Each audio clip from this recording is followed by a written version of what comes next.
Hey, this is Ina, and I'm planning a multi-part series that I kind of want to introduce to you. And it deals with the Paris Commune.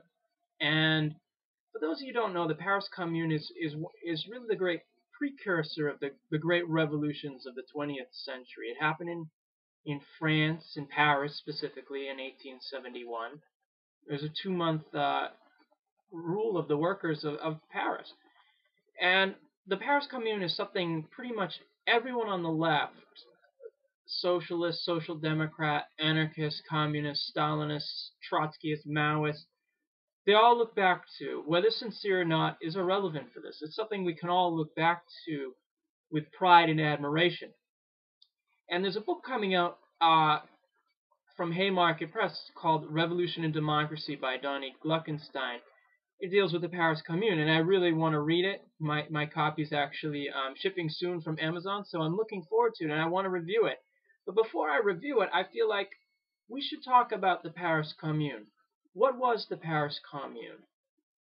And I want to go over some of the interpretations of it. Of course, Marx. I want to go over Bakunin's, Lenin, Mao, and then, of course, get to the book itself on the Commune.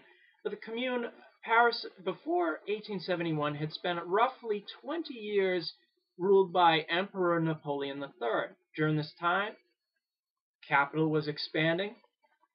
The people of France were living in misery, to put it very shortly, and it seemed, and pretty much Napoleon was, he was engaged in all sorts of international adventures in Mexico and across Europe. And there was a dispute with, I believe, over the Crown Prince of Spain, and it provoked a war with Prussia, which was rapidly unifying under Bismarck. And Napoleon, of course, thought he could beat the Prussian army. He was wrong. I believe at the famous Battle of Sedan, the French army was decisively defeated so much that Napoleon himself was taken prisoner. I should add, Napoleon III is a pretty pale imitation of his more illustrious uncle, Napoleon I. And as the war is collapsing, France is invaded by the Prussians, and a new republic is proclaimed in Paris. And it seems that a lot of the worker population of Paris, is enlisted in the militia. They're paying for their own cannon. At the same time, they're under siege. They're starving, and it seems like the new government of France, which it does call itself a republic, but a lot of them are monarchists. They just can't agree on who the new monarch is going to be. So they're afraid they're going to be sold out. Paris is going to be sold out to the Prussians. So these monarchist Republicans, contradiction if there ever was one, are pretty much planning on seizing the weapons of the Paris militia. Well, when the actual army of France comes in to seize these arms, these artillery, they not only shoot the generals who are commanding them, but a lot of the French troops actually turn their guns around. And in the resulting, what happens is Paris becomes a commune. It's taken over essentially by the workers of Paris. There's, of course, small shopkeepers as well, Democrats. And the thing about the Paris Commune, and it wasn't led by any sort of vanguard party. It wasn't led by some conspiracy. It was spontaneous. It really was spontaneous. There was no coherent program at all. There were all sorts of competing people, and you had a fused legislative executive body that who members of this executive body were paid no more, and they paid no more than a skilled worker, and they could pretty much be recalled, at the population's convenience. And you had all sorts of people involved in the commune. You had Jacobins, you had anarchists of various stripes, and you had a more Marxist inclined. And church and state were separated, which may seem radical to us, not so radical now, but at the time, France, under Napoleon, the church was pretty favored. And you had all sorts of direct democracy. You had more involvement of women that was coming about. You had the fact that factories were being taken in some cases.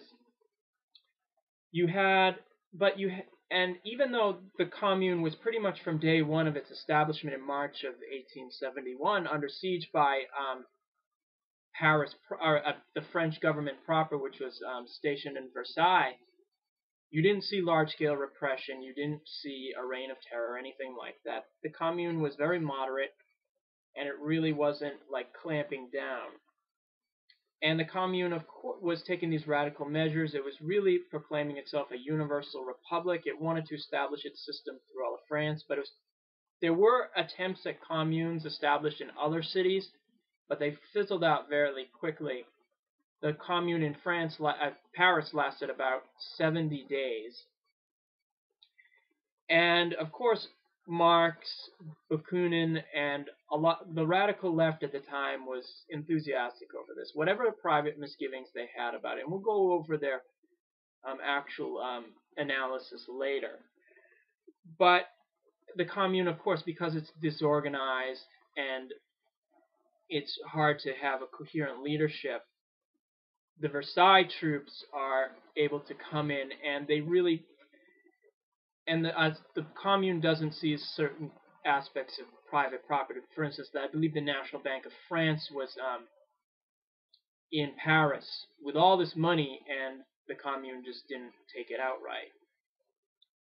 But also the commune, it didn't have a standing army. It had the population in arms, an armed militia, which was kind of a continuation of before.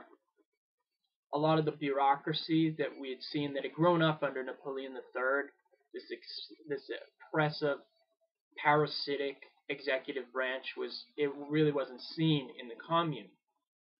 And you really had popular empowerment to an extent I would argue you probably haven't seen in in France to this extent since.